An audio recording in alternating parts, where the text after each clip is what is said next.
Hello, my dear student. Welcome to this lecture, this video. Now we have started the study of haloalkane and haloarine. This is lecture number 4. Do watch my earlier videos also, in which I have explained the introduction as well as classification of haloalkane and haloarine. Now we'll turn towards another article that should not be ignored, that is nomenclature. Because many of the times you will find the question on IUPAC names. Even in the NEET examination, in the JEE examination, CET examination or even in the board pattern. तो इसे ignore मत करो. अब nomenclature का आपको मालूम है, for organic compound you will have to see that. Suppose I will take alkyl halide, particularly we have to take alkyl halide. There will be two kinds of the names then. Which are that two names? One will be the common name and other will be the IUPAC name. जो common name होते हैं उसे trivial भी कहते हैं. At the time of discovery generally they are given. But particularly you know that common names will be many of the times not possible for some of the isomeric organic compounds.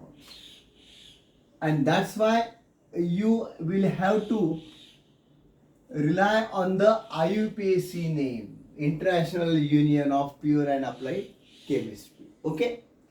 तो common name जब देना है alkyl halide का RX का, R यानी alkyl group, X यानी halogen तो common name में बहुत सिंपल मेथड है. Write the name of alkyl group first and then write the word halide.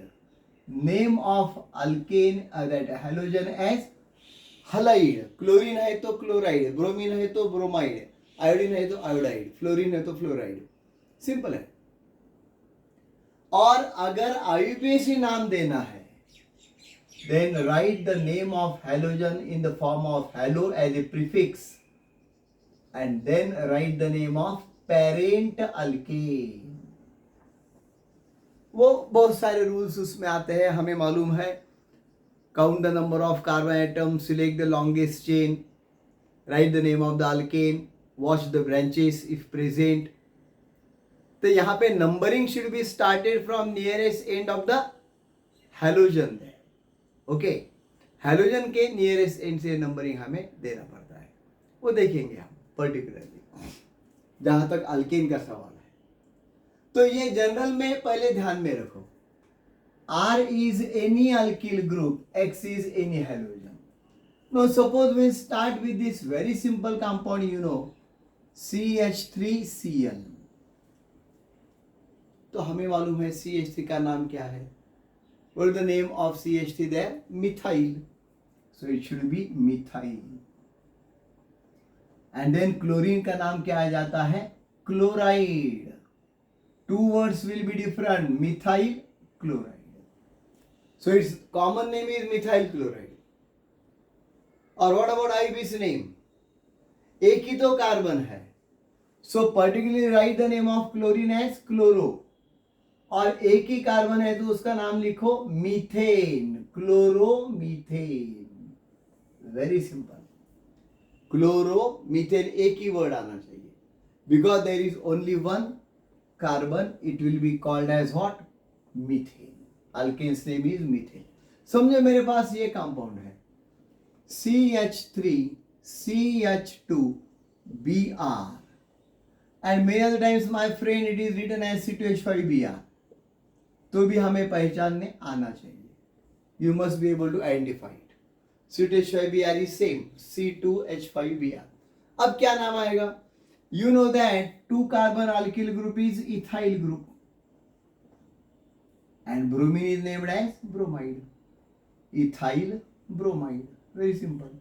और ये आता है, ब्रोमीन का नाम आता है ब्रोमो और दो कार्बन वाला अल्केन आता है ethane. So it's name will be bromo ethane. IUPAC name will be bromo ethane. समझ में आ रहा है? अभी तक नंबर देने की जरूरत नहीं पड़ी हमकी, because there are only 2 carbon here, there is only 1 carbon, पर अभी जरूरत आ सकती है, because I will write 2 compounds now, CH3 CH2 CH2 Br, okay, ये आता है C3H7Br,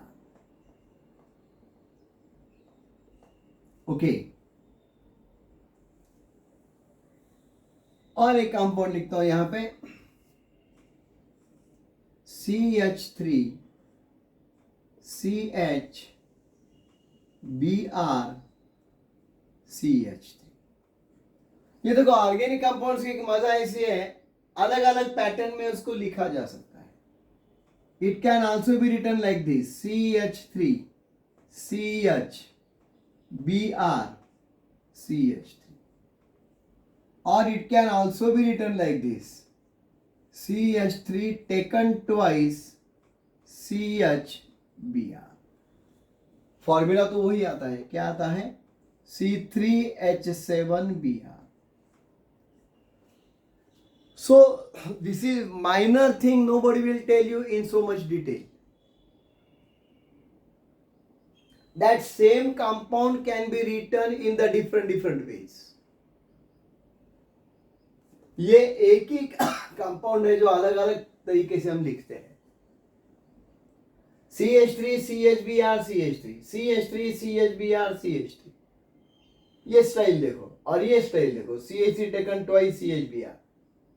पर्टिकुलरली जब MCQ में लिखते हैं तो ये पैटर्न में आ जाता है, ओके, क्योंकि वो टाइप करने में इजी जाता है, एक लाइन में बैठ जाता है, okay, and that's why it is isomer of this CH3 taken twice CHBr। ये वहां पे कॉम्प्लिकेटेड एक साथ मिक्स हो रहा था, इसलिए मैंने यहां पे लिखना चाहता हूं उसका फॉर्मूला, ओके। अब इसके नाम क्या आते हैं, देखो दोनों भी प्रोपाइल ब्रोमाइड हो गए, this is propyl bromide, propyl bromide, और ये भी प्रोपाइल ब्रोमाइड हो गया, प्रोपाइल ब्रोमाइड। अभी क्या करना है, दोनों तो आइसोमर है, so in such case common system is suggesting to use that prefix N और PRI for primary, ISO iso और सेकेंडरी SEC है तो सेकेंडरी प्रोपाइल के लिए ही रहता है वो, तो ये आता है N प्रोपाइल ब्रोमाइड और ये आता है आइसो प्रोपाइल ब्रोमाइड, और सेक का मतलब सेकेंडरी प्रोपाइल ब्रोमाइड। ये N प्रोपाइल ब्रोमाइड जो है वो प्राइमरी है और ये सेकेंडरी है। You can very easily understand why, because bromine is attach here with the primary carbon, here the bromine is attach with the secondary carbon. Secondary carbon का मतलब जो दो कार्बन से ज्वाइन हुआ है, and that's why it is iso और sec propyl bromide and this is N propyl bromide. समझ में आ रहा है, बहुत ही इजी है। अब IUPAC नॉमेनक्लेचर में एन आइसो ऐसे नहीं यूज करते, वहां पे नंबर देना पड़ता है। We have to write the numbering should be started from nearest end of the branch. So no doubt this is carbon number 1, this is number 2, this is number 3। तो यहां पे नाम आ जाता है 1- ब्रोमो प्रोपेन। क्या नाम आ गया, 1- ब्रोमो प्रोपेन, ओके। और यहां पे ये नाम क्या आ जाएगा, अभी ये कितने नंबर के कार्बन को है, bromine. Bromine is attach to second carbon, कौन सा कार्बन है वो, second. So it will be called as what, 2- bromopropane. Very simple IUPAC names. Both are no doubt the, what do you say, that isomers of each other. So isopropyl bromide and N-propyl bromide ये common name में आता है, और ये जो आता है वो that is particularly the IUPAC name. Okay? तो अच्छी तरह से जान लो, बहुत ही सिंपल है. In common method you will have to write alkyl and halide. Alkyl halide, alkyl का नाम लिख लो, बाद में हाइड्रोजन का हलाइड कर दो. और आईयूपीएसी मेथड में लिख लो, पहले हाइड्रोजन का नाम हेलो के स्टाइल में और बाद में अल्कीन. ओके, सो बहुत सारे एग्जांपल्स हमें और लर्न करने हैं. That we shall continue in the next lecture, that will be lecture number 5. Till then, goodbye, take care.